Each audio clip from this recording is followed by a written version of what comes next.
First and foremost, we're going to preheat our oven to 350. Now we'll go ahead and start our prep. First, we're going to cut up our lemons. And I split those in half. And we're going to go ahead and prep us some fresh lemon juice. You can always just go ahead and buy you some packaged lemon juice. But me, I wanted the fresh lemon, honey. And I wanted to be able to get as much fresh lemon as I could. So that's why I went ahead and used the fresh ones.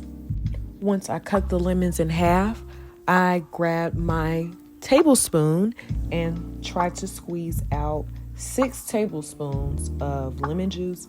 Now, I will say, like my last video with the apple cinnamon cookies, if you haven't seen that, check that out, y'all. But like that video, I do fix it to my liking. So I ended up wanting a lot more lemon juice than I started off with. I think I ended up with 12 tablespoons of lemon juice. So it really just all depends on what you want and what taste you want. When I say I want a strawberry lemonade pound cake, I mean I want a strawberry lemonade pound cake.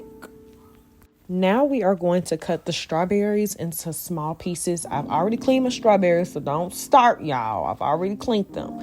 And a tip I learned to keep them fresh while you're trying to do all of the other mixing and things is to cut into the core of the strawberry. And then what you can do is either put it in lemon juice. Since I already have lemons and I already have lemon juice, I decided to go with that route. But you can also put it in a water vinegar solution, and that will preserve your strawberries once you cut them up as well. So just a little tip for those who like your fresh fruits. That's the way to keep it fresh, honey. I mentioned it in the text earlier, but I did not say that we want to cut up 1 cup of strawberries. At first, I thought that was not going to be enough, but after realizing that I only wanted to use the strawberries for the glaze and I didn't want strawberries in my actual cake mix or my cake batter, then I was like, okay, 1 cup is perfectly fine. If you want to put strawberries in the actual pound cake, then you might want to cut up maybe a half a cup more. After I cut up the strawberries, I went ahead and stored them in the refrigerator and on to the mixing. Now in a bowl, we're going to mix together 3 cups of flour, 1 tablespoon of baking powder, and 3/4 teaspoon of salt.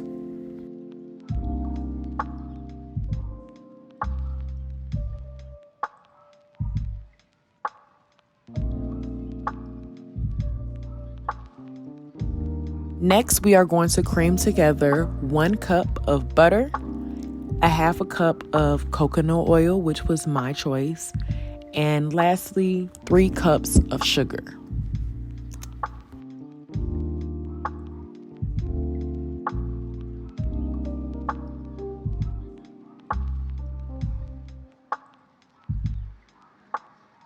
Now we're going to take our 5 large eggs and mix in 1 egg at a time, guys. 1 at a time. That's really important so we can get a nice, good mix.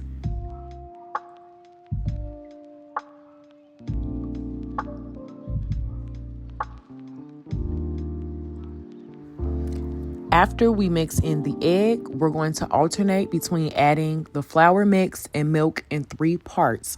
And you want to make sure you start with the flour.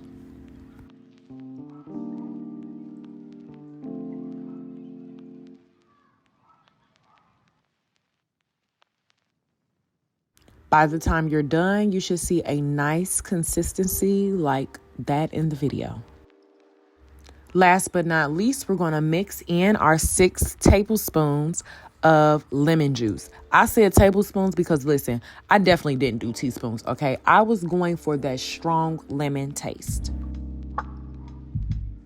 And just a friendly reminder, don't forget to taste test before this next step. Before you start putting stuff in the oven, make sure your cake batter is perfect.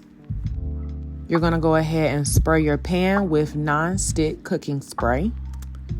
Now you want to slowly add in that batter into the cake pan, making sure that it's even all the way around. That's why you see me going in that circle. And I end up using a spoon to spread it out and smooth it out because, listen, I want the perfect bundt cake. The perfect bundt cake. Now I'm putting it in the oven and we're going to let that sit in there for about 45 minutes. You're going to see me set the timer right here.